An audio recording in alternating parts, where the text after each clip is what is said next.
the 6, the 5, the 4, or the 3, and you roll, say, double 3s, then you take checkers off of the 2 and 1 and 2 play to the extent you've got 2s to play. And if you've used up all those, then you start taking off the 1 point. Okay? You always take all the moves. If you do get hit during the fair-off by your opponent, then you must re-enter on his own board, come all the way around before you take off any more checkers. So getting hit near the end can really cost you a lot. In fact, that's how most games are lost.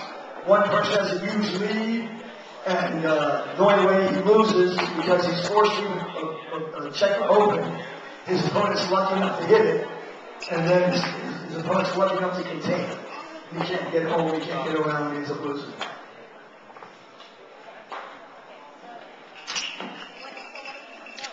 I just want to mention briefly the W cube, even though today we're not going to play for stakes or play any matches. Let me just describe briefly how he's used. It does have faces of the numbers 2, 4, 8, so on.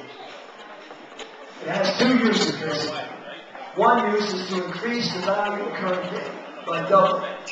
The game starts out with 1 point. And if the initial cube is offered, it's put at 2. And the 2 is face up, and you offer it to your opponent because you think you can win. Your opponent then looks at the board and decides whether or not he wants to accept it or reject it. If he accepts it, then he picks the cube up, puts it on his side of the board, says, I accept. Then you continue to play the game, and whoever wins gets 2 points. If he doesn't think doesn't have a good chance to win, though, rather than play for 2 points, he might just quit and let you have 1 point. So if he rejects the cube, you win the game right then for 1 point. Why bother to use the cube at all? Well, if you never turn the cube, and eventually you take off your 15th checker before your opponent does, what do you win? You win 1 point. If you can double the cube right now, and the guy's going to reject it because he knows he's not going to win, then you win 1 point right now. Isn't it better to win now than to win later? I think so. Then you set the board up again and play on the game course. As good a game as you can play.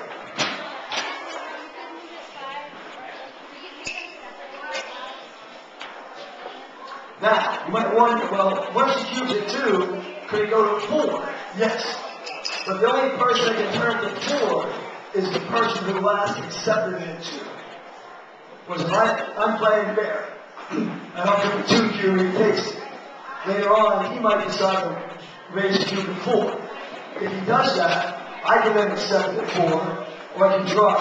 If I drop, then Barry wins 2. If I take, and whoever wins gets 4 points. So if I think my chances are reasonable, I might go ahead and take the risk.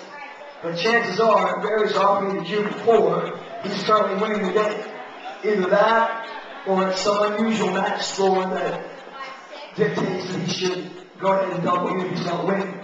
But again, that's beyond the scope of this lecture. So if you find out about those kind of things, visit one of our clubs and you'll find out about all this weird stuff. If the game ends because you do bear off the 15 checker, then how many points do you get? You get whatever the value of the cube is at the time. Okay? So it's never been turned, it's worth 1 point. Okay, now, you could take all 15 of the checkers off, and it might be the case that your opponent has never even taken 1 checker off. None. What does this mean? This counts as a gamble. And you get 2 times the value of the cube. Again, if the cube is never been turned, it's a value of 1, so you get 2 points for that. Furthermore, if all those conditions are true, plus your opponent has a checker on the bar still, or your own board, then it's a backgammon. And you get 3 times the same. So if the cube's at 2, and this occurs, you get 6 points. If the cube is never been turned, 3 points.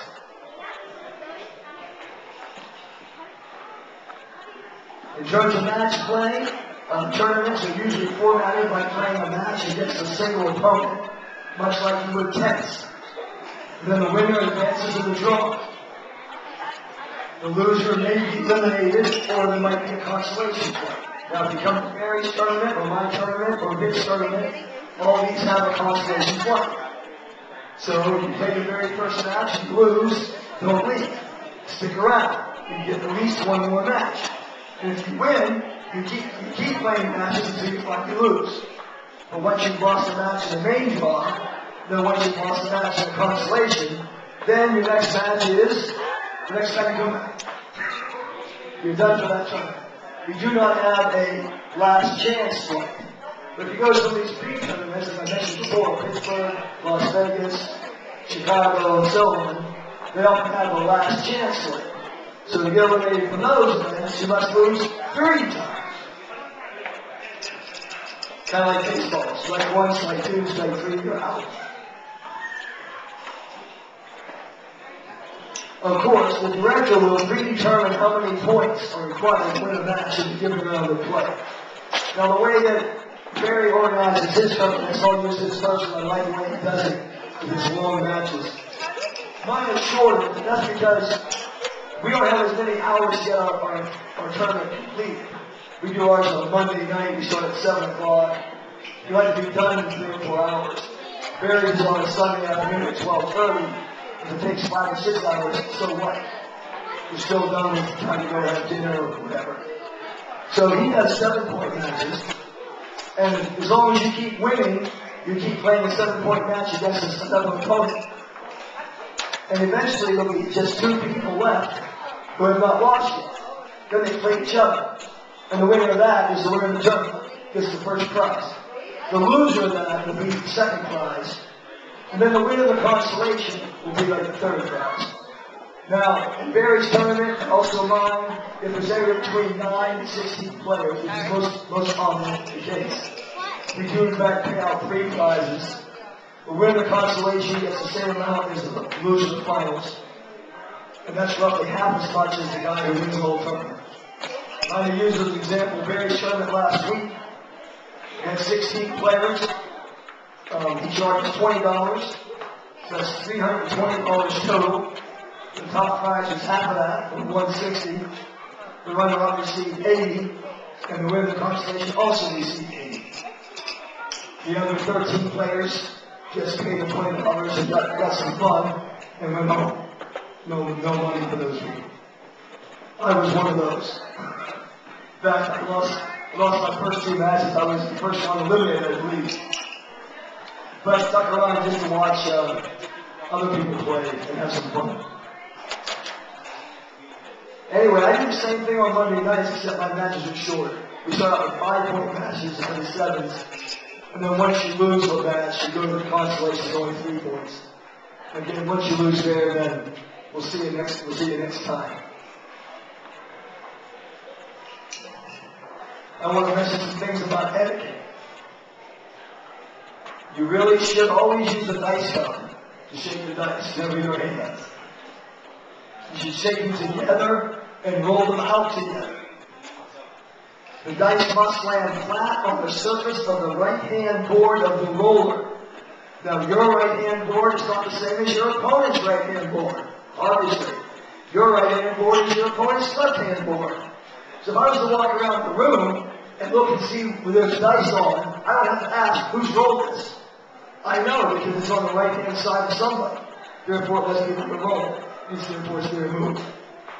Now, maybe they have already completed their move and just haven't decided whether they want to really make that move or some other move. So they're still thinking about it, maybe. But if they are finished, then they pick their dice up and the other guy can roll. If you do have to re-roll, because when you roll the dice out, one of them goes flat, the other one will messed up on a checker, you must re-roll both dice, not just the one that goes out of bounds. And please remember to reshake. It's very bad form to shake them, roll them out. It's illegal roll. Just pick them up, set them in your cup, and turn the cup over without shaking. It's a roll like any other. You should always shake before you roll.